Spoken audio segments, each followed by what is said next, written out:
Hey guys, it's Tori, and I'm here right now with the Mice and Men. How's it going? Hey, it's me, of Mice and Men. I know, I said it, and then I was like, as if you are the entire band. Right. No. I'm Valentino. I play drums. And we're here in Tampa, Florida on the Truth Tour with Nothing More. And Wow, it's amazing. Sick. Yeah, you're the Obviously, announcer now. Check it out. I got cool stuff. I got all these cool stuffs. All these cool props, which you will see on stage for sure. Most likely, if not in the audience or any which way, because we're going crazy. Well, to start things off, we have some finished sentence questions for you. Okay. All right. So the most surreal moment of your career so far was when?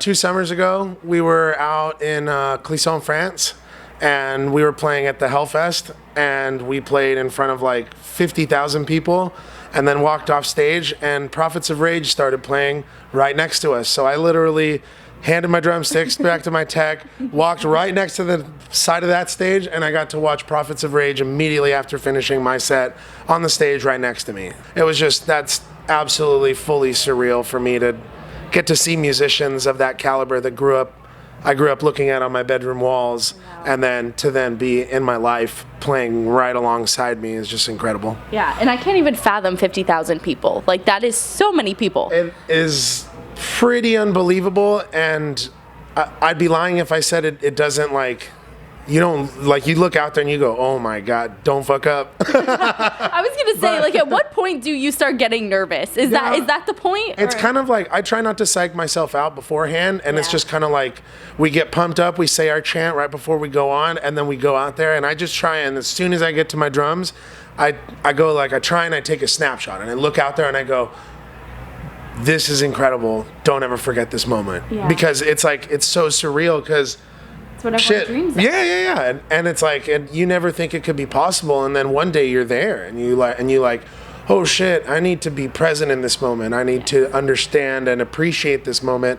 Snapshot, and then you ask a question, and then it pops in my head, because I remember that was a moment that I was like, wow, look where you are. Right. You know, it's huge. It's so sick. Oh, that's so good. I love that. And now, if you could ask a genie for one wish, it would be? I'd ask for the skill to be able to acquire skills faster.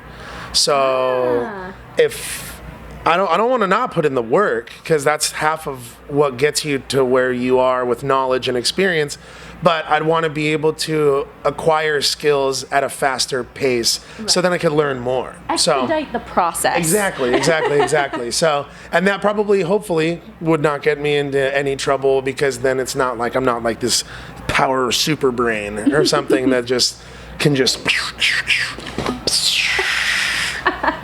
Amazing. And now the next one here is one trend that you wish would go away is. How about wearing the band shirt to shows? Not that I think that gets brought up very much, but wore my Mice and Men shirt. Hey, I do think that's pretty cool, and no band of the band that's wearing it's going to be like, oh, that's lame. We're going to be like, sick. That's for sure one of our fans out there that wanted to be like, going to the Mice show because I love Mice and Men, and I'm going to wear their t-shirt. Yeah. So props to all of you who wear Mice and Men shirts to Mice and Men shows. Yeah, I love that you brought that up. It's like, represent the band you're there to see and enjoy it. Like, who cares? I don't know who started it, and I know bands are also kind of weird about wearing their own merch too. Mm-hmm. Honestly, then like, dude, like, your band is a clothing company. Like, wouldn't you want to rock the stuff that you are also selling? You know, like same thing as like bands are like, oh, I'm not a fan of our music, or I don't listen to this stuff. It's like, well, you should, because you are expecting other people to listen to it, so you at least have to like it. So I don't know. It all starts from just wanting to enjoy all those things, I guess. Absolutely. And the last one here is the most played album in your music library right now is? New of Mice. Ooh, good answer. Hello. I'll just be honest. It for sure is the most played. We've been having an awesome time listening back to what we've created, and it feels good to just kind of like listen to our own music and kind of reflect back on it. So yeah, you'll be hearing it soon or something. Yeah, the anticipation, I like it. Yes. And speaking of the new music, you did just release a new music video this month for your song How to Survive, which is kind of the first taste we're getting of this new music. That is correct. And so I want to talk a little more about the video concept because it's really cool and aesthetically very sick. Cool. So what was kind of the storyline behind the video and how does it tie in with the song? So basically it's kind of like we worked with a producer and director, Zev Deans, who we really like his dark take on, I guess, normal themes. And so basically we kind of wanted to make sort of like a Fight Club, kind of like dark and a little bit twisted take on, you know, having like what would happen in like a fallout when everything kind of gets all crazy and anarchic, and so he kind of totally ran with the story and really created this awesome step-by-step program of like, you know, the join and kind of like.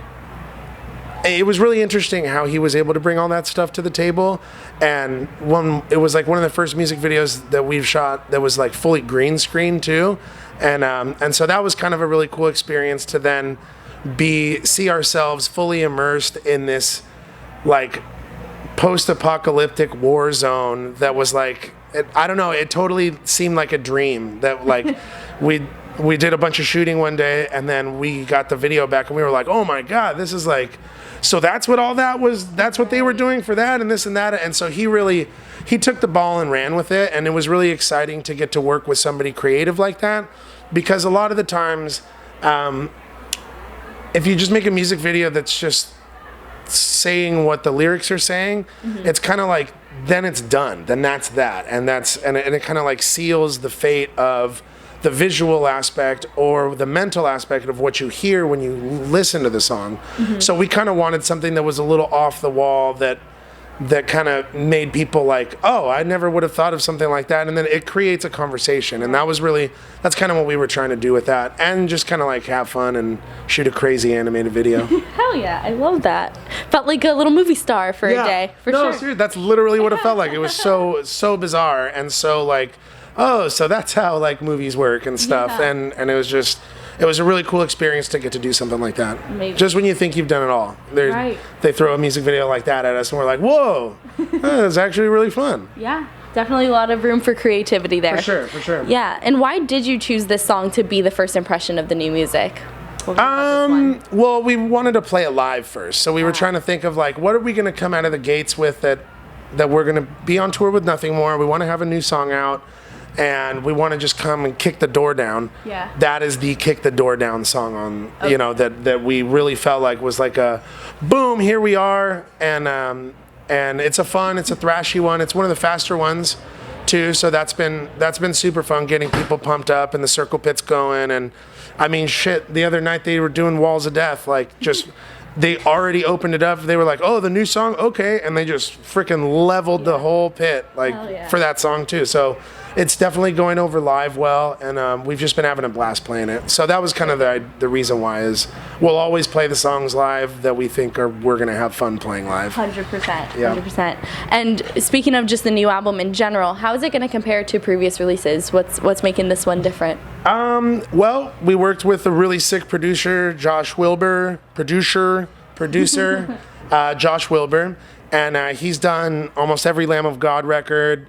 He did Gojira. He mixed the new Parkway record, and he's a metalhead, and we went with a metalhead producer because we wanted to make metalhead music, and so in a lot of ways, like, Of Mice and Men is a metalcore band. We are never going to escape whatever label we are, and we just really felt like we wanted to go in and make new music that was really going to excite us as the members of Mice and Men and as fans of Mice and Men, and to really kind of like make music that from the bottom of our hearts like excited us and got the pit, and in our mind would get the pits going and do this. And that's, you know, that's exactly How to Survive is like. I think it's different just in the sense that it's just bare knuckle heavier. Like it's just Defy was fun and a very colorful, I would say, album.